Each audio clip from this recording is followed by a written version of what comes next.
Hello friends, welcome back to my video. आज हम बात करेंगे क्लास 12th का एक इम्पोर्टेंट चैप्टर जिसका नाम है electromagnetic induction. So basically electromagnetic induction होता क्या है बच्चों? इलेक्ट्रो का तो मतलब हुआ चार्ज, मैग्नेटिक का मतलब हुआ चार्ज से जो बना मैग्नेटिक मतलब अट्रैक्शन वाला इफेक्ट, और इंडक्शन का मतलब हुआ करंट। तो क्या हुआ कि चार्ज के मैग्नेटिक इफेक्ट से एक करंट का प्रोड्यूस होना, है ना आसान। तो चलिए पहले जो टर्म पढ़ेंगे हम इस चैप्टर में, उसका नाम होगा magnetic flux. What is magnetic flux? Flux क्या होता है? कुछ बच्चों के दिमाग में आ गया होगा, सर हमें पता लग गया कि फ्लक्स क्या होता है, बट फ्लक्स क्या होता है? डेफिनेशन लिख देते हैं। It is defined as the number of magnetic lines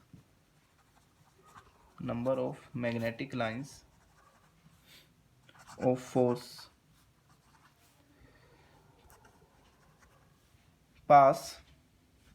passing per unit area. एक छोटी सी मैंने डेफिनेशन आपके सामने यहाँ पर लिख दी कि क्या होता है, जब भी कोई number of magnetic lines of force pass करेगी एक यूनिट एरिया में से। सपोज करो कि एरिया ले लिया और एक ये मैग्नेट है, नॉर्थ से साउथ ये मैग्नेटिक फील्ड बन रहा है इसका, ठीक है, रफली सा बना लिया बच्चों। तो अगर ये मैग्नेटिक फील्ड्स ऑफ लाइंस इस एरिया में से पास कर रही हैं और जो कोई एक पर्टिकुलर एरिया होगा, उस एरिया में से जब मैग्नेटिक फील्ड ऑफ लाइन पास करेगी, तब उस वक्त एक फिनोमिना क्रिएट होगा। उस फिनोमिना का नाम होगा फ्लक्स, जिसको मैं रिप्रेजेंट करता हूं फाई से।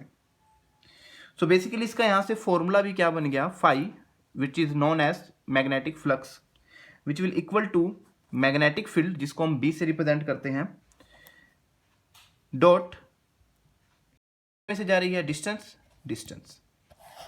तो मैं इसको ऐसे भी लिख सकता हूं, small flux is equal to magnetic field into small distance.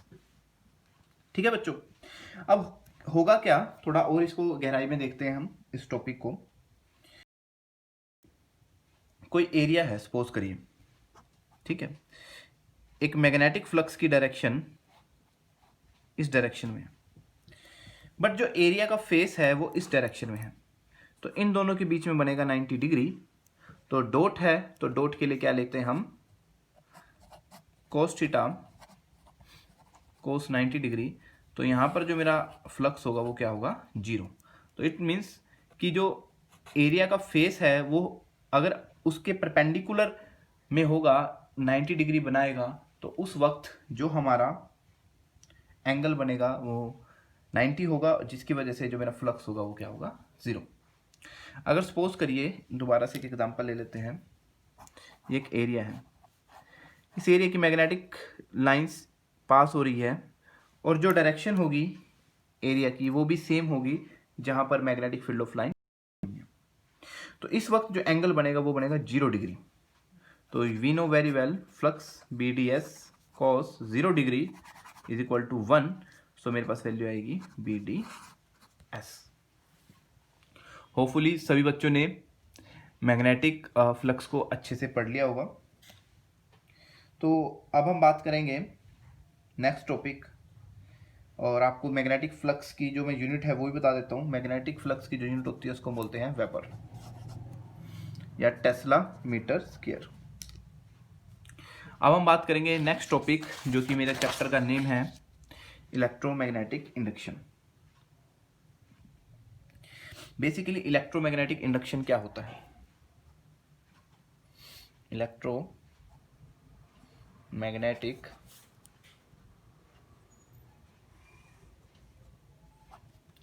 Induction, देखिए थोड़ी सी अगर मैं इसकी डेफिनेशन को अगर मैं लिखूं, आपको थोड़ा सा कॉम्प्लेक्स लगेगा, थोड़ा सा बोर महसूस होएगा, इसलिए डेफिनेशन को लिखने से पहले समझाऊंगा कि इलेक्ट्रोमैग्नेटिक इंडक्शन होता क्या है। देखिए सपोज करिए एक कॉइल है मेरे पास, सपोज करो एक मेरे पास करंट कॉइल है, ठीक है। सपोज करो इसके पास एक मैं मैग्नेट को लेके जाता हूं। अब वी नो वेरी वेल, और इस कॉइल को मैं कनेक्ट कर देता हूं गैल्वेनोमीटर से। ठीक है बच्चों। सो अब क्या होगा, जब मैं इस मैग्नेट को इसके पास लेके जाऊंगा तो we know very very magnetic field produce कर रही है। जब ये मैग्नेटिक फील्ड पर्टिकुलर एरिया में से पास करेगी, फिर मैं उसके बाद इस मैग्नेट को थोड़ा पीछे ले जाता हूं, फिर दोबारा इसके पास लेके आ जाता हूं कॉइल के। तो ऐसा करने से मैग्नेटिक फील्ड जब इस एरिया में से पास करेगी फिर हटेगी, पास करेगी फिर हटेगी, तो हमने यहाँ पर एक चीज़ देखी कि क्या अपोजिट डायरेक्शन में एक करंट का फ्लो होना स्टार्ट हो गया, और उस करंट का नाम है इंड्यूस करंट। उस करंट का नाम क्या है? Induce current. चलिए फटाफट इसके डेफिनेशन को देख के दोबारा से इसी टॉपिक पर आएंगे, इसी डायग्राम पर आएंगे। When a changing magnetic flux, a changing magnetic flux with the coil, with a coil के साथ, then current is induced, then current is induced in this coil, this phenomena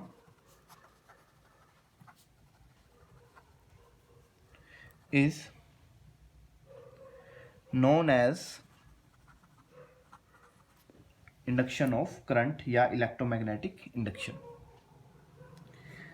hopefully आपको एक छोटी सी डेफिनेशन से भी कुछ समझ में आया होगा कि क्या है हमारा इलेक्ट्रोमैग्नेटिक इंडक्शन। अब जो यहां पर करंट प्रोड्यूस होगा उसको हम बोलेंगे इंड्यूस करंट। क्या बोलेंगे बच्चों? Induce current. ये इंड्यूस करंट कैसे हमारा बनेगा? जब भी कोई मैग्नेट को हम किसी कॉइल के पास लिंक करते हैं आगे पीछे, तो लिंक करने की वजह से एक फिनोमिना होगा जिसके वजह से एक इंड्यूस करंट प्रोड्यूस होगा, या हम बोल सकते हैं इंड्यूस ईएमएफ प्रोड्यूस होगा। तो यहां से बच्चों हमने मैग्नेटिक फ्लक्स और इलेक्ट्रोमैग्नेटिक इंडक्शन में का बारे में पढ़ा। नेक्स्ट वीडियो में हम और अच्छी बातें पढ़ेंगे, और बने रहिए मेरे इस यूट्यूब चैनल के साथ, और इस वीडियो को शेयर कर दीजिए, मेरे चैनल को सब्सक्राइब कर दीजिए। Thank you so much.